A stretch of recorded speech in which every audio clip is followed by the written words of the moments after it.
nada más. Presenta.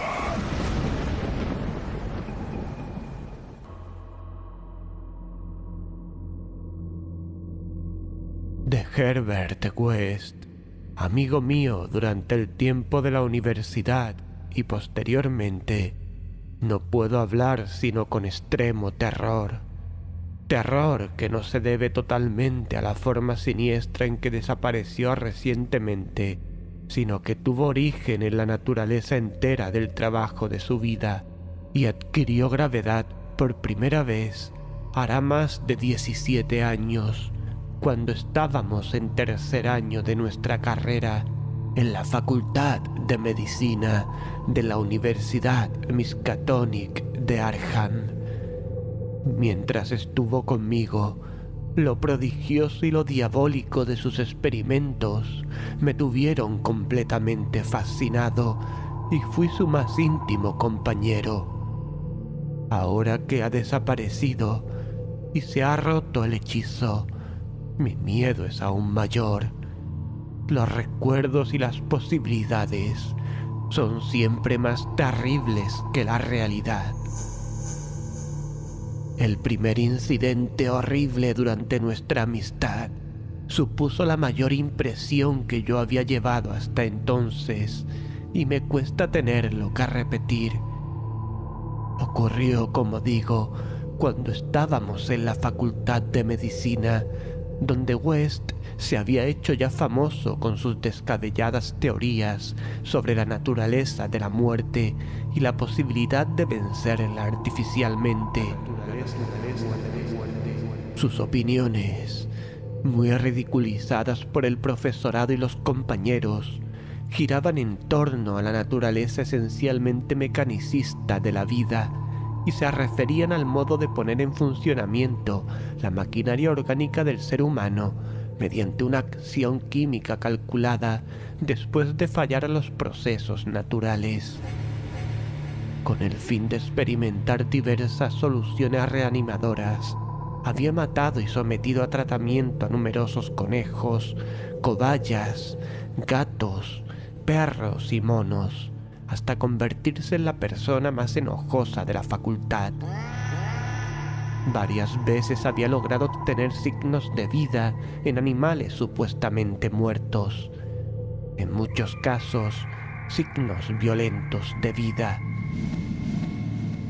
Pero pronto se dio cuenta de que la perfección, de ser efectivamente posible, comportaría necesariamente toda una vida dedicada a la investigación. Asimismo, vio claramente que puesto que la misma solución no actuaba del mismo modo en diferentes especies orgánicas, necesitaba disponer de sujetos humanos si quería lograr nuevos y más especializados progresos. Y aquí es donde chocó con las autoridades universitarias y le fue retirado el permiso para efectuar experimentos, nada menos que por el propio decano de la Facultad de Medicina, el sabio y bondadoso Dr. Alan Hales, cuya obra en pro de los enfermos es recordada por todos los vecinos antiguos de Arkham. Yo siempre me había mostrado excepcionalmente tolerante con los trabajos de West y a menudo hablábamos de sus teorías, cuyas derivaciones y corolarios eran casi infinitos, sosteniendo con Haeckel que toda vida es un proceso químico y físico y que la supuesta alma es un mito. Mi amigo creía que la reanimación artificial de los muertos podía depender solo del estado de los tejidos y que a menos que se hubiese iniciado una verdadera descomposición, todo cadáver totalmente dotado de órganos era susceptible de recibir mediante el adecuado tratamiento esa condición peculiar que se conoce como vida. West comprendía perfectamente que el más ligero deterioro de las células cerebrales ocasionadas por un periodo letal, incluso fugaz, podía dañar la vida intelectual y psíquica.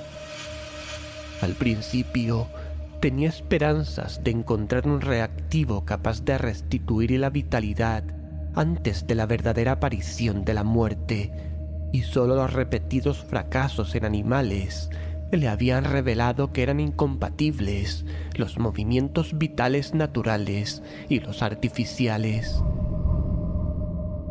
Entonces se procuró ejemplares extremadamente frescos y les inyectó sus soluciones en la sangre inmediatamente después de la extinción de la vida. Tal circunstancia volvió enormemente escépticos a los profesores, ya que entendieron que en ningún caso se había producido una verdadera muerte. No se pararon a considerar la cuestión detenida y razonablemente.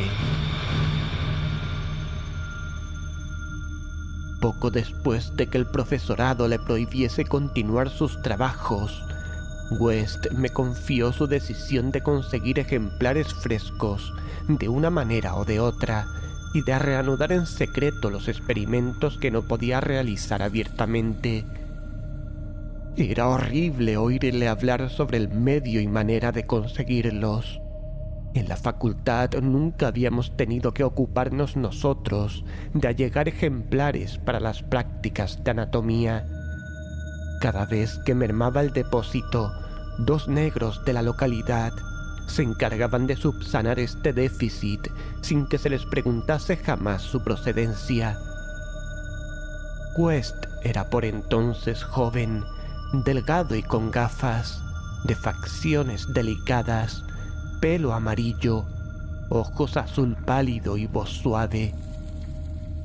Y era extraño oírle explicar cómo la fosa común era relativamente más interesante que el cementerio perteneciente a la Iglesia de Cristo, dado que casi todos los cuerpos de la Iglesia de Cristo estaban embalsamados, lo cual evidentemente hacía imposibles las investigaciones de West. Por entonces era yo su ferviente y cautivado auxiliar, y lo ayudé en todas sus decisiones, no solo en las que se referían a la fuente de abastecimiento de cadáveres, sino también en las concernientes al lugar adecuado para nuestro repugnante trabajo. Fui yo quien pensó en la granja deshabitada de Chapman, al otro lado de Meadow Hill. Allí habilitamos una habitación de la planta baja para sala de operaciones y otra para laboratorio, dotándolas de gruesas cortinas a fin de ocultar nuestras actividades nocturnas. El lugar estaba retirado de la carretera y no había casas a la vista. De todos modos, había que extremar las precauciones, ya que el más leve rumor sobre extrañas luces que cualquier caminante nocturno hiciese correr podía resultar catastrófico para nuestra empresa. Si llegaban a descubrirnos, acordamos decir que se trataba de un laboratorio químico. Poco a poco equipamos nuestra siniestra guarida científica con materiales comprados en Boston o sacados a escondidas de la facultad, materiales cuidadosamente camuflados a fin de hacerlos irreconocibles, salvo para ojos expertos, y nos proveímos de palas y picos para los numerosos enterramientos que tendríamos que efectuar en el sótano. En la facultad había un incinerador, pero un aparato de ese género era demasiado costoso para un laboratorio clandestino como el nuestro. Los cuerpos eran siempre un engorro, incluso los minúsculos cadáveres de cobaya de los experimentos secretos que West realizaba en su habitación de la pensión donde vivía. Seguíamos las noticias necrológicas locales como vampiros, ya que nuestros ejemplares requerían condiciones determinadas. Lo que queríamos eran cadáveres enterrados poco después de morir y sin preservación artificial alguna, preferiblemente exentos de malformaciones morbosas y desde luego con todos los órganos. Nuestras mayores esperanzas estaban en las víctimas de accidentes. Durante varias semanas no tuvimos noticias de ningún caso apropiado, aunque hablábamos con las autoridades del depósito y del hospital fingiendo representar los intereses de la facultad, si bien con no demasiada frecuencia en todos los casos, de manera que quizá necesitáramos quedarnos en Arkham durante las vacaciones en que solo se impartían las limitadas clases de los cursos de verano. Al final nos sonrió la suerte, pues un día nos enteramos de que iban a enterrar en la fosa común un caso ideal, un obrero joven y fornido que se había ahogado el día anterior en Summers Pond, al que habían enterrado sin dilaciones ni embalsamamientos por cuenta de la ciudad. Esa tarde localizamos la nueva sepultura y decidimos empezar a trabajar poco después de la medianoche. Fue una labor repugnante la que acometimos en la oscuridad de las primeras horas de la madrugada, aun cuando en aquella época no teníamos ese horror especial a los cementerios que nuestras experiencias posteriores nos despertó. Llevamos palas y lámparas de petróleo, porque si bien ya había linternas eléctricas entonces, no eran tan satisfactorias como esos aparatos de tungsteno de hoy en día. El trabajo de sumación fue lento y sórdido. Podía haber sido horriblemente poético si en vez de científicos hubiéramos sido artistas, y sentimos alivio cuando nuestras palas chocaron con madera. Una vez que la caja de pino quedó enteramente al descubierto, bajó West, quitó la tapa, sacó el contenido y lo dejó apoyado. Me incliné, lo agarré y entre los dos lo sacamos de la fosa. A continuación trabajamos denodadamente para dejar el lugar como antes. La empresa nos había puesto algo nerviosos, sobre todo el cuerpo tieso y la cara inexpresiva de nuestro primer trofeo, pero nos las arreglamos para borrar todas las huellas de nuestra visita. Cuando quedó aplanada la última paletada de tierra, metimos el ejemplar en un saco de lienzo y emprendimos el regreso hacia la granja del viejo Chapman, al otro lado de Meadow Hill.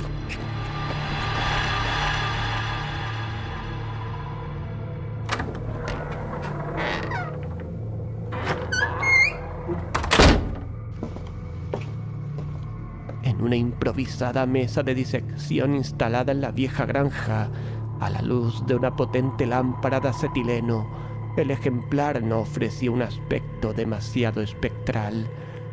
Había sido un joven robusto y poco imaginativo, al parecer un tipo saludable y plebeyo, constitución ancha, ojos grises y cabello castaño, un animal sano, sin complejidades psicológicas y probablemente con unos procesos vitales de lo más simple y sanos.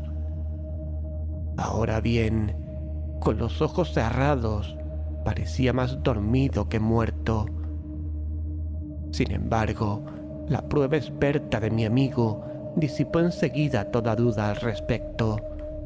Al fin teníamos lo que West siempre había deseado, un muerto verdaderamente ideal, apto para la solución que habíamos preparado con minuciosos cálculos y teorías, a fin de utilizar en el organismo humano. Nuestra tensión era enorme. Sabíamos que las posibilidades de lograr un éxito completo eran remotas y no podíamos reprimir un miedo horrible a las grotescas consecuencias de una posible animación parcial. Nos sentíamos especialmente aprensivos en lo que se refería a la mente y a los impulsos de la criatura, ya que podía haber sufrido un deterioro en las delicadas células cerebrales con posterioridad a la muerte. Por lo que a mí respecta, aún conservaba una curiosa noción tradicional del alma humana y sentía cierto temor ante los secretos que podía revelar alguien que regresaba del reino de los muertos.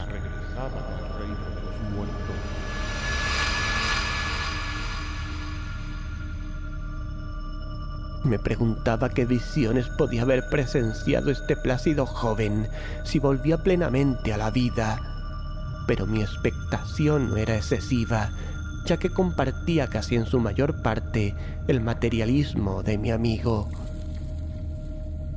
Él se mostró más tranquilo que yo al inyectar una buena dosis de su fluido en una vena del brazo del cadáver y vendar inmediatamente el pinchazo. La espera fue espantosa, pero West no perdió el aplomo en ningún momento. De cuando en cuando aplicaba su estetoscopio al ejemplar y soportaba filosóficamente los resultados negativos. Al cabo de unos 3/4 de hora, viendo que no se producía el menor signo de vida, declaró decepcionado que la solución era inapropiada. Sin embargo, decidió aprovechar al máximo esta oportunidad y probar una modificación de la fórmula antes de deshacerse de su macabra presa. Esa tarde habíamos cavado una sepultura en el sótano y tendríamos que llenarla al amanecer, pues aunque habíamos puesto cerradura a la casa, no queríamos correr el más mínimo riesgo de que se produjera un desagradable descubrimiento.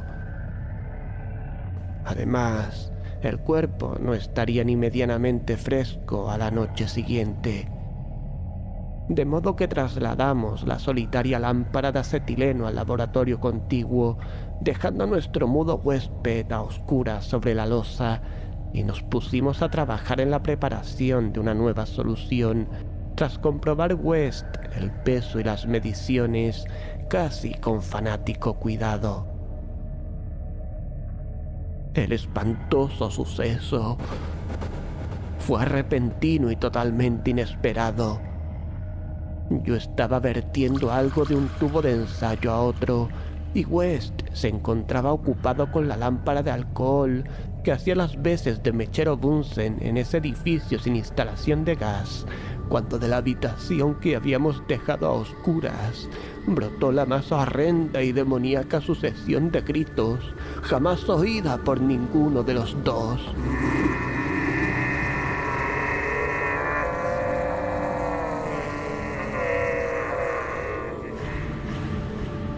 No habría sido más espantoso el caos de alaridos si el abismo se hubiese abierto para liberar a la angustia de los condenados, ya que en aquella cacofonía inconcebible se concentraba el supremo terror y desesperación de la naturaleza animada.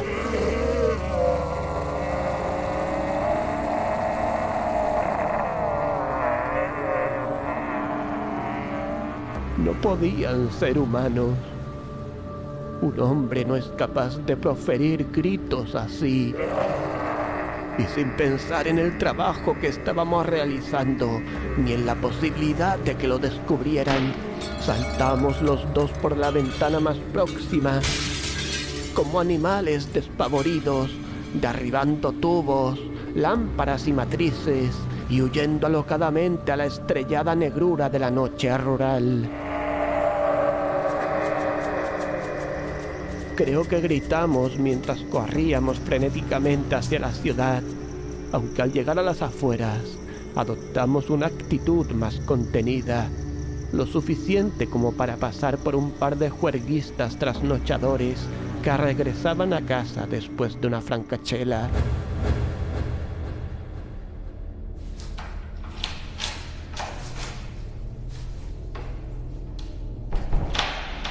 No nos separamos, sino que nos refugiamos en la habitación de West, y allí estuvimos hablando con la luz de gas encendida hasta que amaneció. A esa hora nos habíamos serenado un poco discurriendo teorías plausibles y sugiriendo ideas prácticas para nuestra investigación, de forma que pudimos dormir todo el día en lugar de asistir a clase.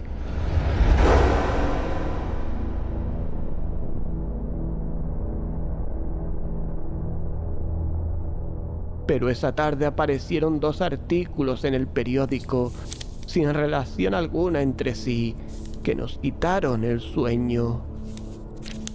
La vieja casa deshabitada de Chapman había ardido inexplicablemente, quedando reducida a un informe montón de cenizas. Eso lo entendíamos, ya que habíamos volcado la lámpara.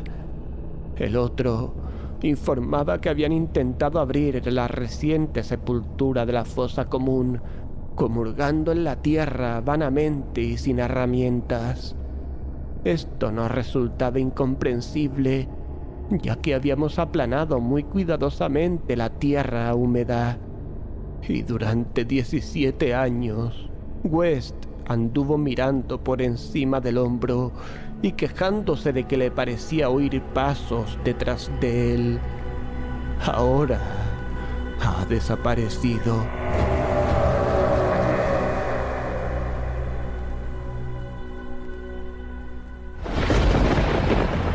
Herbert West, reanimador de Lovecraft. Capítulo 1 de la oscuridad. Una producción de terror y nada más para noches de miedo. Con Antonio Reverte como narrador y Mariano Bascón como Herbert West. Montaje: Mariano Bascón. Ahora es el momento. No olvides marcar me gusta y dejarnos tu comentario. Síguenos en tus redes sociales favoritas. Terror y nada más. 2000.